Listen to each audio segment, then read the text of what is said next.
Hi folks, I'm Jordan Sherer, K4CRD, and once the presentation is started here, I will get started, but there is a handout. Did everyone get a handout? I had it at the desk over here. There's some more if you'd like one. It's a little bit about JS8, and that's what we're going to be talking about tonight. So, JS8Call, by me, K4CRD. I am Jordan Sherer. I was licensed back in April 2017, so rather new ham, software developer by trade, and really just dove in with 2 feet, right into digital radio right out of the gate. So I have 3 babies. One is Wally, cute golden doodle. He was born in 2013. The other is Charlotte, August of last year, 2018. And JS8, which was August of last year, 2018. Check out those dates, exactly the same. So I worked for a great company called Zapier. I had some time off having Charlotte, and so I was feeding the baby, programming with one hand, and that is where JS8 came from. So how many people have heard of JS8? JS8Call? Oh wow, all right, fantastic, that's great. So I don't have to ask the other questions, which is like FTA, JT65, Pactor, we'll get into that. First off, I want to start with some goals. If you can't see that, that says goals that I'm pointing to. There's one goal for this meeting, and that is for everyone to leave at least with one new idea. If you leave and don't have a new idea, come see me, I'll give you a new idea. So that's our goal today. So, a little bit of an agenda. I'm going to talk about some digital mode stuff. JS8Call, what it is, why you use it, how it works, what equipment you need. I've got some set up here at the table. And then hopefully we leave enough time for a live demo, which it can be questionable depending on how it shakes out. So we'll see how it goes. But to get started, this is a great slide. If you hackaday.com. They did a little series on ham radio, and this is like literally my shack. I've got the radio, the computer, the mic is actually sitting on a shelf, it's not plugged in, nowhere near it. I do, however, have a Bengali key on the desk, so that is missing here. But let's get started with digital modes. Does anybody think that CW is a digital mode? Yeah. Okay. And some other ones here, RIDI, packet, PSK, so I want to see, got this here, what is this? Ready, okay. And then this, you might have heard it.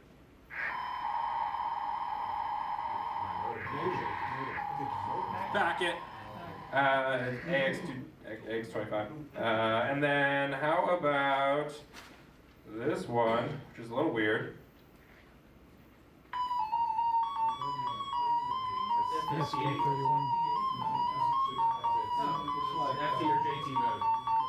one said it.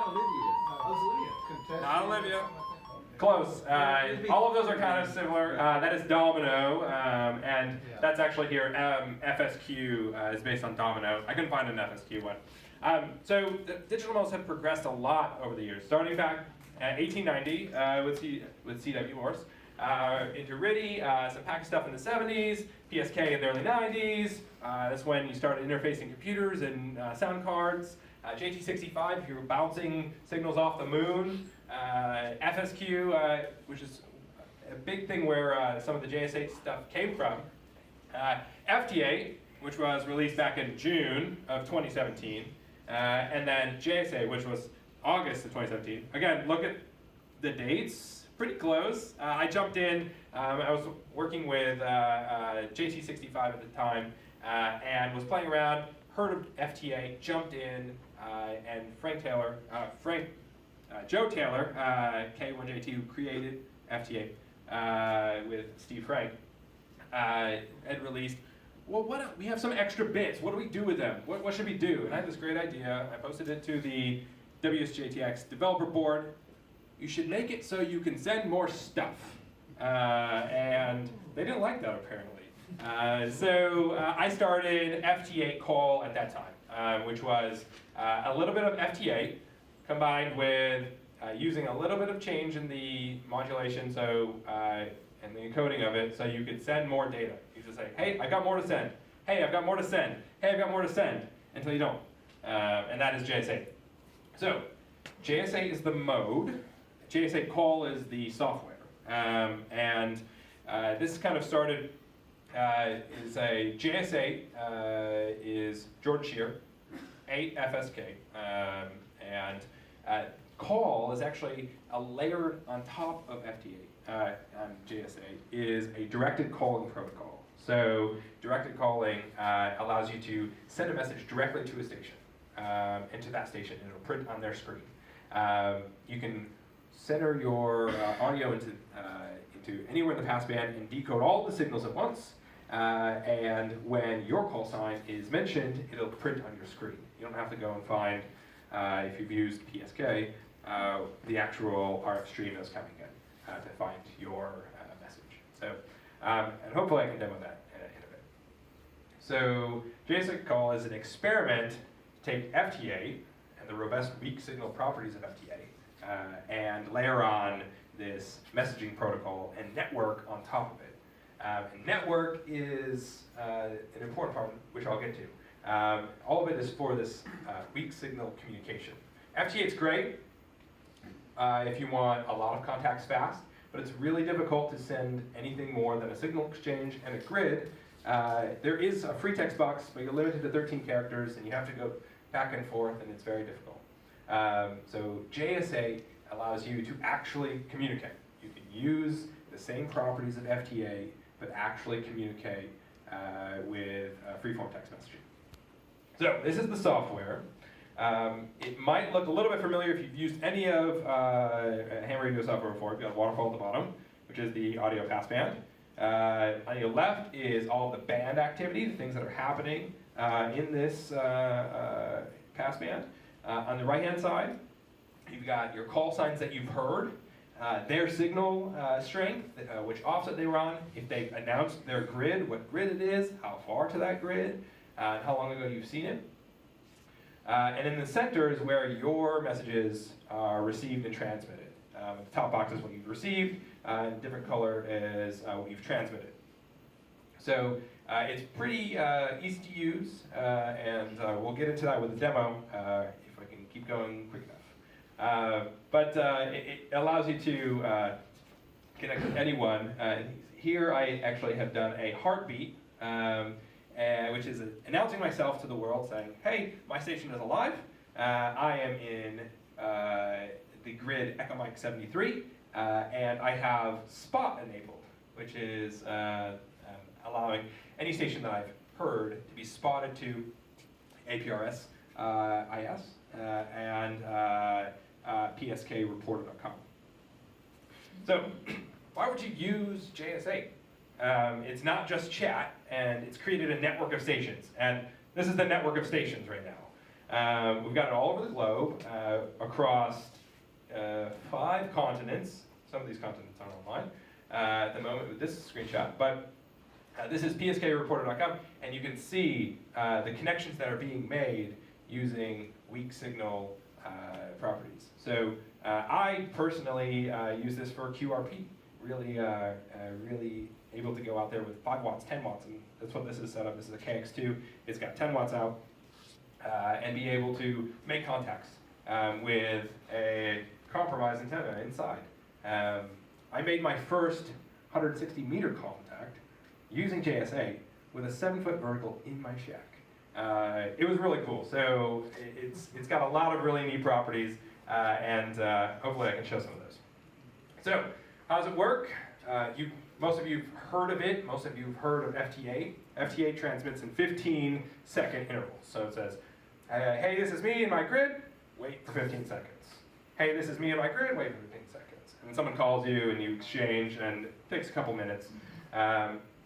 So what JS8 does is it takes that and compresses a bunch of text into the frame and transmits it back to back. And then the software stitches it all together. So here's an example. You might recognize the actual text, but it's splitting it up into 10 frames. So it's going to take 150 seconds to transmit. and it's going to do that back to back to back to back to back. It might be a little slow, 10 frames to transmit a paragraph of text, but we're transmitting at about 14 words per minute. That's down there at the bottom.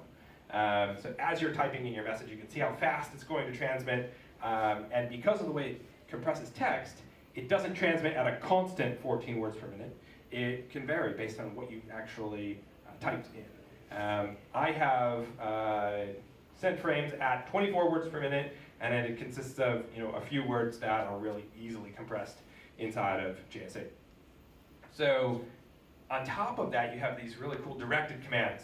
So when I say it's a network of stations, literally a bunch of stations on the air, and people will leave them on the air.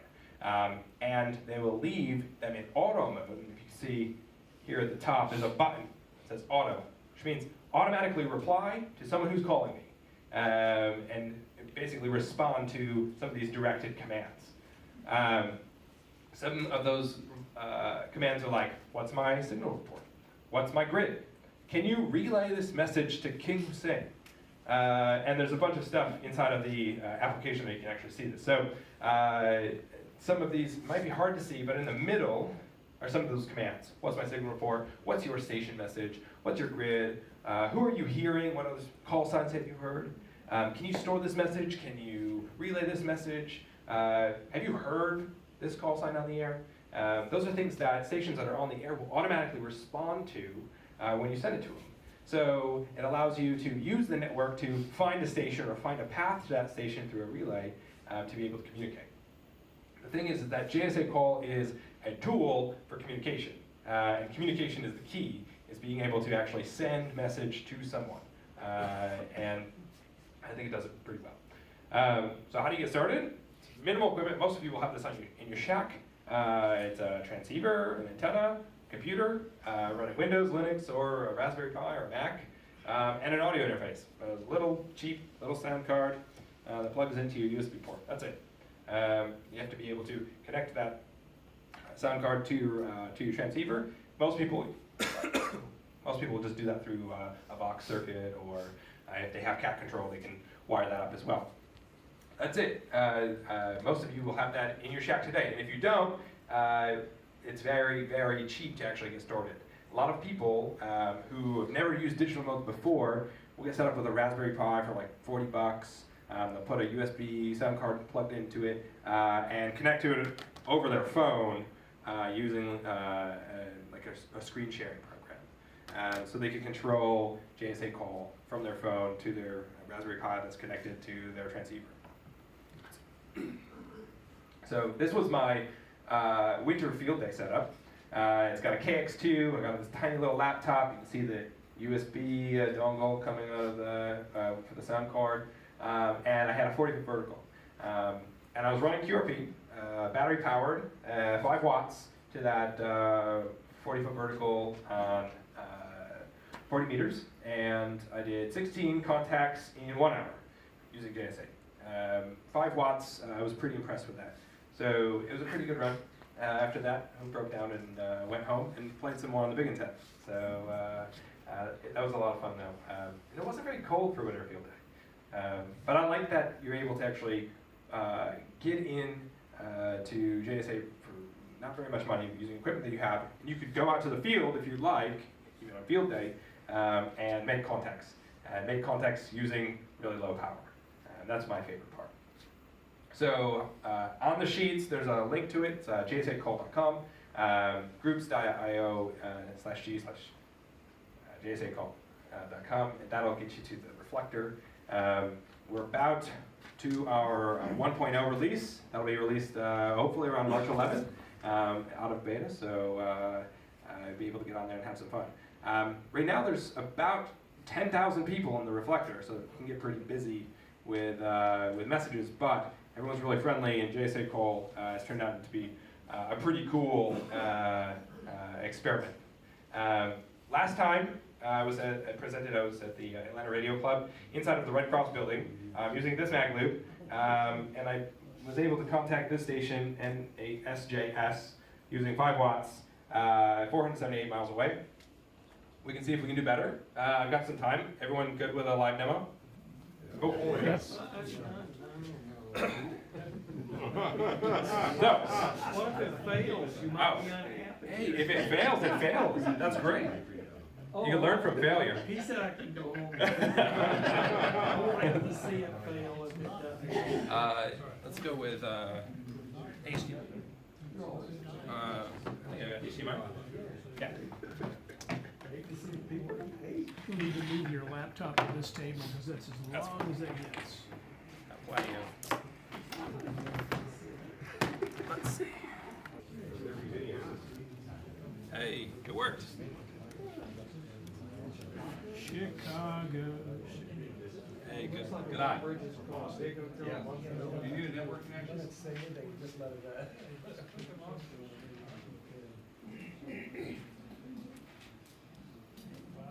Like Chicago.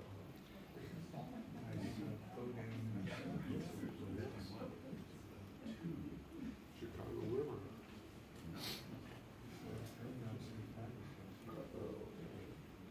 Oh my goodness. This is the nature of live demo, folks. Fails Oh, yeah. every time. All right. Do you need network, Jordan? No, shouldn't need network. We got RF. I don't need networks. All right. Can this work? Can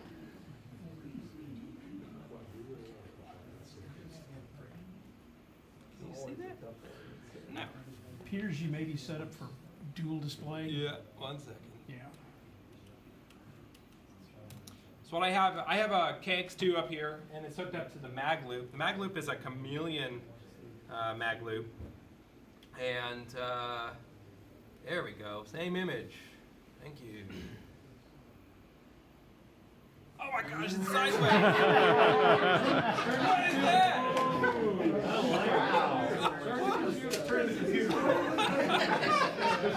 I'll just turn the projector.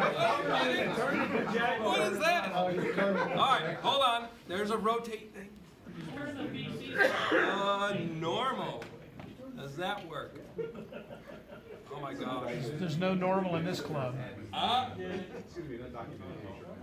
Hey! All right. Yes. Okay, that's fine. All right. So this is JS8Call. Let's see if we can make it a little smaller, fit this screen. So. Grab the mic if you can. Oh yes, sir. Okay.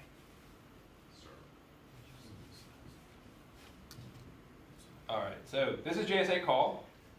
We're receiving signals. These are happening right now, a lot of QSOs. Right now we have, let's see if I can zoom in. Can we zoom in? Maybe not. So that's W0HU calling KJ7AGB. Yes, I am at 7T, 7th North and I-215. Okay. And then someone's doing pistol drills. What is this? Range yesterday, it's about 10 minutes from the house. Spent several hours with friends. Did many pistol drills. Fun. Mexican food after. This is fantastic. I want to go to a party with this guy. So, what you can see, we're using Box right now. So, if you're connected to your cat control, your frequency that you're on will be showing here, here at the top left. You can see the cursor moving. On the right-hand side, we have the spot, auto, log, if you want to log a contact. In the bottom, right above the waterfall, are some really short command buttons. So calling CQ, sending your QTH, or any kind of saved message that you have. I had this set up for when a field day with this computer, so I've got my exchange saved there.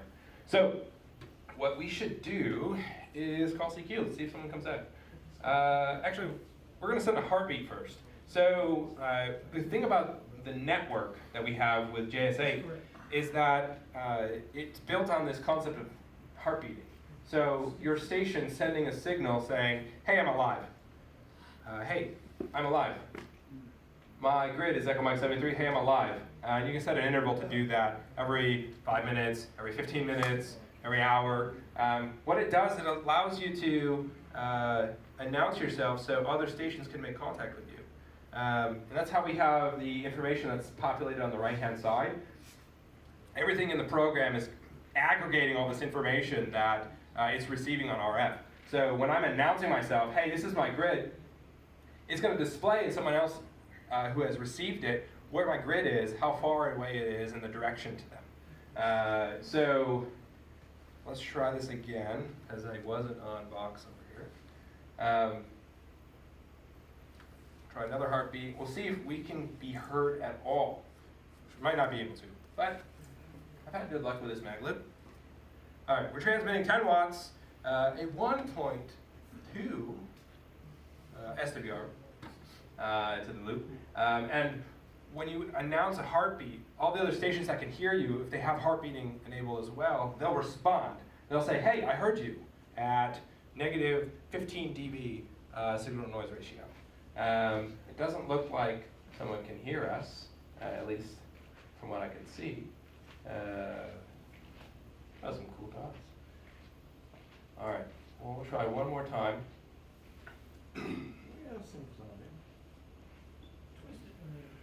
All right, okay, that brought it down just a little bit. All right, we'll try another heartbeat just to see if we're being heard at all.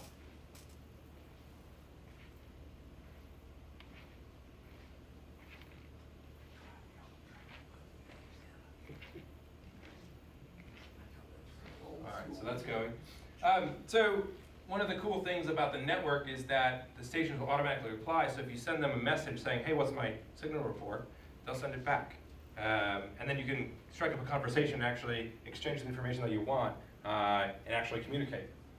So one of those things, so if I wanted to send a message to W0HU, I click on them, I could right click, I could go, I want to send, what is your grid?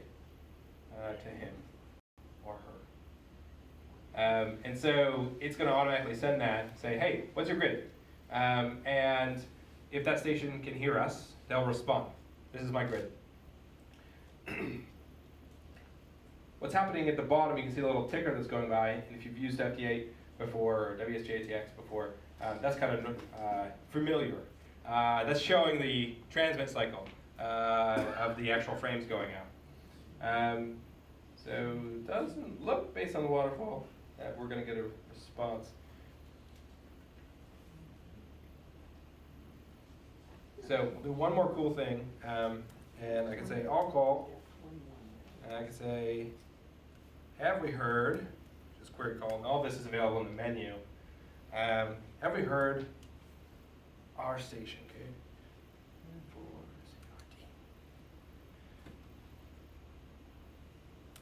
So what we're doing is sending a message out to everyone, all call. That is everyone who can hear me, saying, I'm querying for the call sign KN4CRD. Can you hear them? And if someone can hear our station, they should reply with yes and the signal report. If it cooperates. So we'll Hey, Jordan. Yeah, go ahead. What if one of the first people that can hear you is also in a conversation with somebody else? Can they still reply? They can still reply. It depends on whether or not they have auto enabled. So if they have auto enabled, that would automatically reply. So if you're in a QSO, you would turn off auto. In the current version, it doesn't do that automatically, and in the general release, which is coming out in a couple of days, the release candidate, it automatically does that. Turns off auto, turns off your heart beating. Hey, look, someone can hear us. Great. Thank goodness it worked. So, right now, KDAUJG heard us here with this station, that our call saying, hey, did we hear KN4CRD? And so KDAUJG replied, yep, I acknowledge that, and KN4CRD is at negative 12 dB. So that's a pretty good signal. So if I wanted to, I could strike up a conversation with this guy, so I know that he can hear us. But another cool thing is I can query KD8 UJG directly. It's hard to do this backwards. Who are you hearing?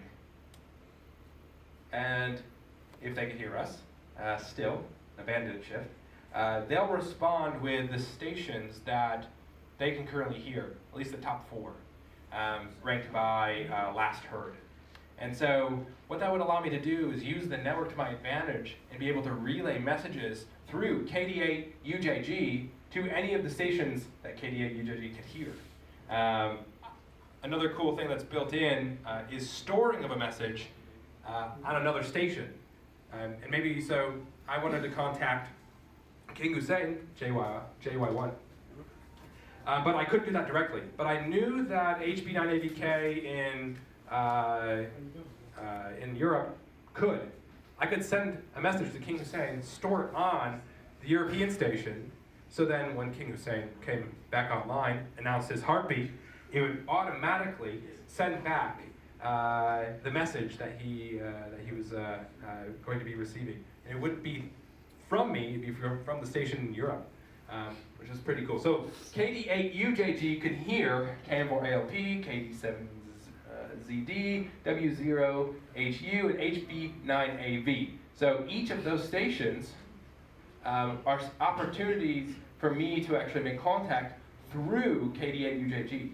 So I could say, here, directed to you, I want to relay via. And so I could say to W0HU, hello from NFARL. So what this is going to do is send a message to W0HU through KD8 UJG. Hello from NFARL. And if they receive it, they'll actually send a reply through the other station. So we'll see if this happens. You can see we also picked up VE7EAB, which would be the northwest, 2,200 miles away at 309 degrees. And this is at negative 17 dB signal. Not bad for the mag loop. Any questions while we're doing this? It's currently transmitting. Maybe we'll get a response. I've got a question. Yeah, go ahead. WSJTX has a concept of odd and even time slots, Yeah. but it looks like you don't use odd and even time slots Correct, here. that's right. So the odd and even time slots in WSJTX are so you can sequence back and forth your exchange. Because the exchange is 15 seconds long, that's it. And so the software, WSJTX, takes that and goes back and forth, and as you progress through your QSO, it automatically switches to the next phase of the actual transmission. So with JS8, what it does is it has no concept of odd and even. You just have to be on time within 2 seconds of a 15-second interval. So you could be 2 seconds off, or 17 seconds off from UTC, and you'd be fine. And it transmits back to back. So the odd and even time slots aren't needed. What it does require is that the operator now has to pay attention to who's transmitting, who should be transmitting, and you just take turns. It's back to the good old days of passing the mic. So one of the neat things is during a transmission, at the end of the transmission, it's signified in a little squiggle. Let's see if you can see right here, a little squiggle. It's called an electric arrow. It's a end of transmission symbol.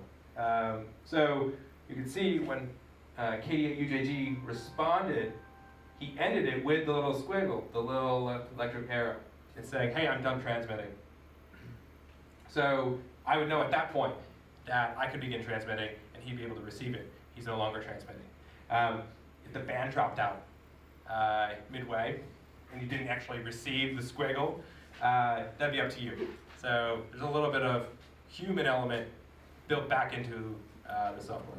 And the squiggle's automatic by the software, Yeah, right? you don't have to actually send that. It sends it automatically based on what you typed in. Jordan, what are you using for time? So this right here is an unsynchronized laptop. So I haven't synchronized this to internet time at all. What I did to my wristwatch once. What's important about that and why he's asking about time is that you have to be within that 2-second window, 2.5 seconds on time, basically. What's neat is that inside of the software, there's actually time drift controls built in. So if I was receiving a station, I could see it on the waterfall, and I knew that my time was off. Say the beginning of the transmission didn't line up with this green line that's going across the screen. I could synchronize inside the app by clicking the button, sync time drift to now. It allows you to basically manually drift at 100 millisecond increments, or you could type it in if you wanted, the actual time sync. So what I'll do is I keep this is within 1 second, it's a little Casio, it's within 1 second accuracy per year drift. So I synchronize it, and I go in here and I can say, okay, it's 15-second interval, click. And my app is already synchronized immediately. The synchronization of the time allows me to not have to spend CPU cycles actually decoding useless information. I know that the signal is going to start at this point, and it can be more efficient. It doesn't look like W0HU actually replied. So if they had eventually received this relay, they would relay back. I've acknowledged your message. And so it makes it a little more reliable. So I know that they haven't received it, or at least I can assume that. So I could resend it again if I needed to, if maybe it was a really important message. Any other questions? So you've been raising your hand a lot. When you log your contacts, Yeah. does the JS8Call software have the native ability to interact with other logging applications so you can automatically log your favorite logging software, or do you just export an native file when you're done and import it into your log? Yeah, so you can do both. So it's hard to drag with this. Pull it. Need 2 fingers. Whoop, there you go. So this is a log window. You might have seen this in WSJTX. When you log, it's saved to a native file, which you can import into any logging program. You can upload it to your LTW if you want it. But built into the software, there are 2 mechanisms. There's an API that allows other programmers to build against the software. And that is reported here.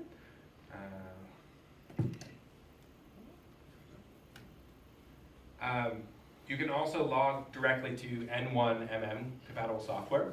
And if you use N3FGP software, there's a bridge program that translates that N1MM over to other native formats.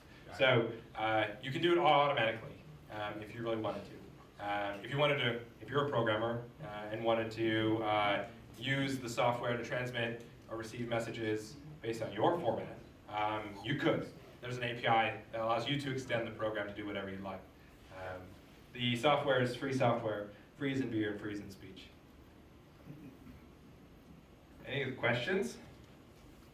Yeah, Dale. So what's your 5-year or long-term plan for JS8? Well, if it's still around in 5 years, I don't know. Sunspots might return, right? We don't need weak signal. We'll hop on 10-meter voice. If it lasts that long, I have some thoughts around the concept of disconnected networking or disruptive networking.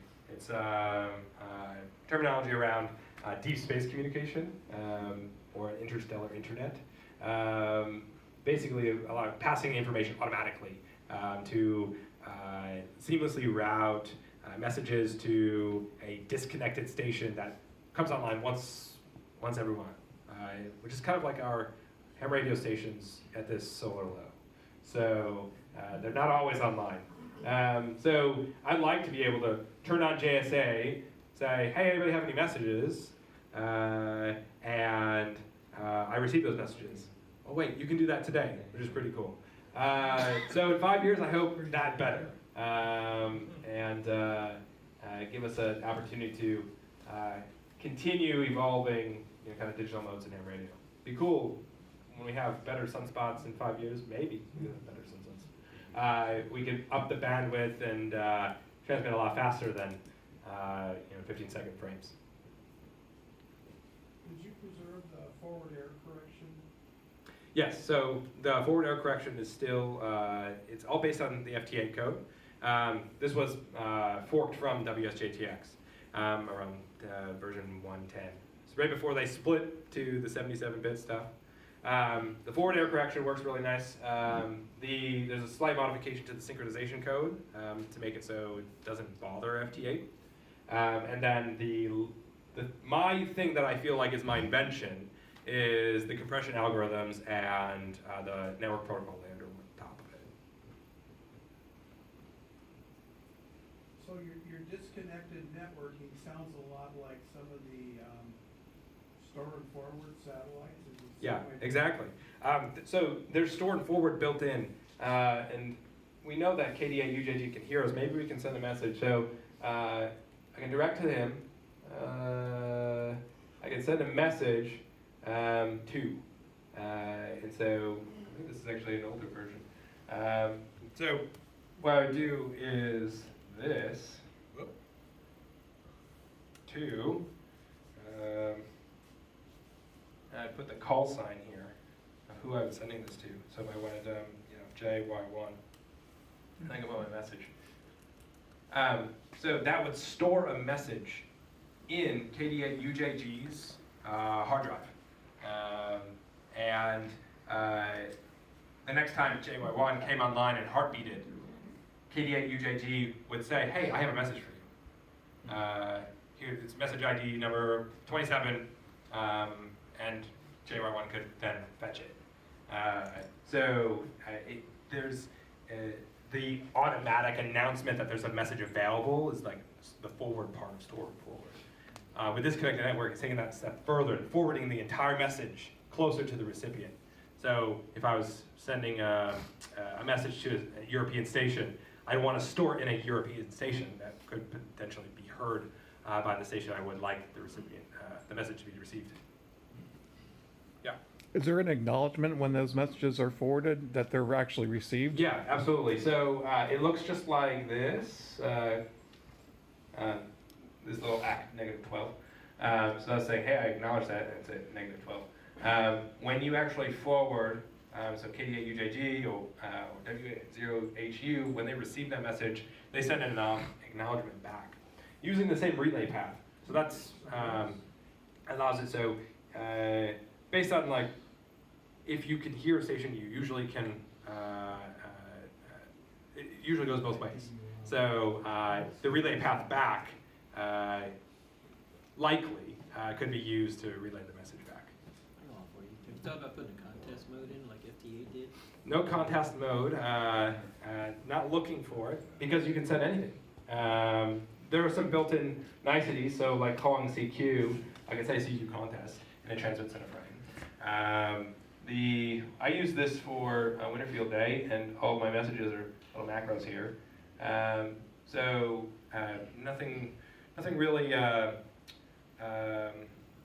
say if you were going to use it for contesting, probably be better using FT8 because you're not going to sit down and rag chew for a while using JS8. I'm just really curious, Jordan, did Frank and Joe say they support you or what? So, kind of. Yeah. Well, it's an interesting story because it started with my first idea I sent to the list. I said, hey, we should build this. We should use one of those bits in the 75-bit payload to indicate that there's more messages coming. And they're like, kind of, that's cool, but not really. So I went, okay, I'll download the code. I'll just add it. Let's try it out. And I added it to WSJTX. And if you go on my website, JS8Call.com, I think there's a link to it. And if not, there's definitely a link inside of the reflector to that original prototype. So when I went back to Steve and Joe about the idea, and I wanted to develop it further. This was like last year, in February of last year. They said, it's not really WSJTX's thing, so proceed as you wish. I took that as, yes, you can do it, go for it, and use FT8's name, whatever you like. So the original software was called FT8Call, as an homage to FT8. Eventually they didn't like that. It was getting a lot of press at the time. It got leaked. There was a big thing right up on Curiosity.com. It had like a thread of like 1,000 comments. And I got some really nasty emails from a lot of different people suggesting that I should change the name. And so I put it out to the mailing list. The mailing list are my beta testers. And a lot of people threw some ideas out there. Oh, you should call it Bacon. Oh, you should call it Charlotte. You know, you have Charlotte. Olivia is the same thing. So JS8 is really where we landed. Basically back to the connection to FT8, really easy to remember. And then call is actually, FSQ call is a similar type of system built on FSQ back in 2015. So that was the inspiration, and we went from there. So no, Joe Taylor has not said, this is awesome, you should do it, but he did say, proceed as you wish. And I've got a copy of the email if it ever gets deleted, so. Yeah. What are the other frequencies in use besides 7078? Yeah, sure. So, listed here. So they're within, you can barely see it actually. They're within 4 kilohertz of FT8, between 4 and 8 kilohertz of FT8. So you could run both programs simultaneously with a good receiver, wide pass band. Do you pick those? I did pick those, and it was very difficult because every frequency I picked, someone complained about it. So this is the best I could do. 7078 is the 40 meter, 20 meters 14078, and up to 6 meters 5318, down to 160 1842. You can add any frequency you like. The program doesn't complain. You start it up and transmitting on 11 meters in Europe. It will transmit on 11 meters in Europe. It's not going to prevent you from doing that. And there are a bunch of CBers, freebanders on JS8, which is, yeah, it's really interesting. Yeah, did I answer your question? Any other questions? Looks like we're still receiving, which is pretty cool. Anybody, oh, look at this. F4 HQL, 4,473 miles away, France. That's pretty cool.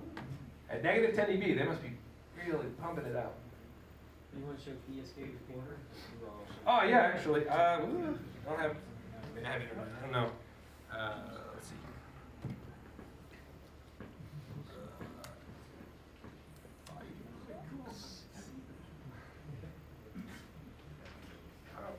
Wi-Fi. Oh no.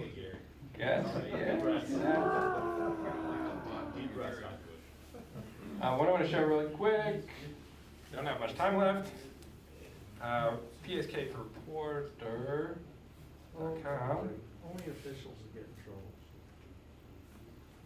Maybe. All right, looks like no network. It says open network login page. Their Wi-Fi here is Oh, questionable. there it is. Yes. That EULA is okay, right? Yeah. It is now. You just gave away your house. All right. Come on. Okay, and forward CRD, enter. All right, so this is PSK Reporter. Zoom out here.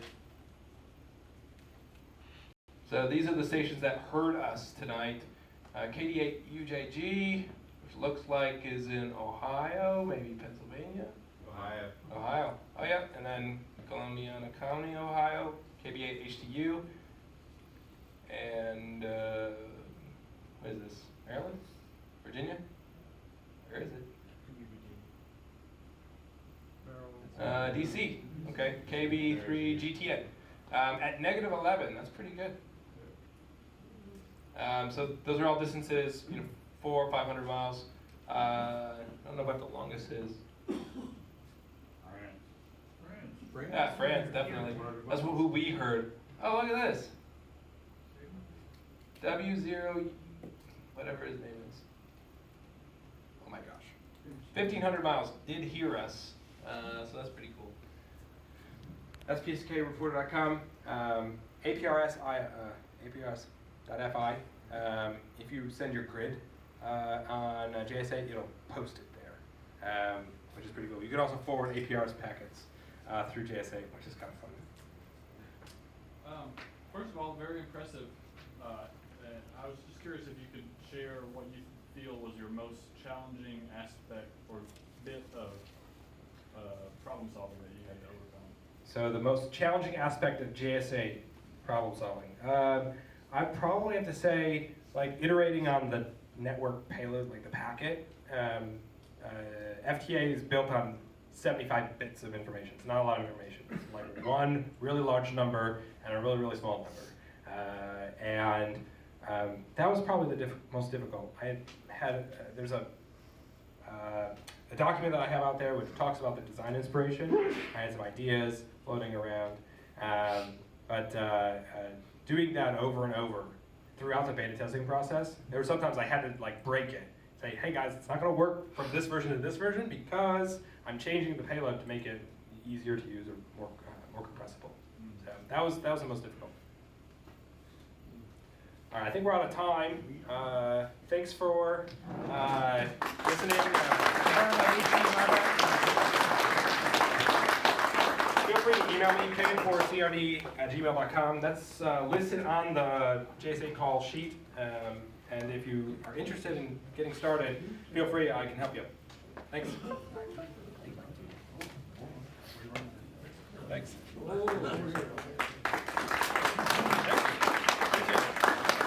Thanks, y'all.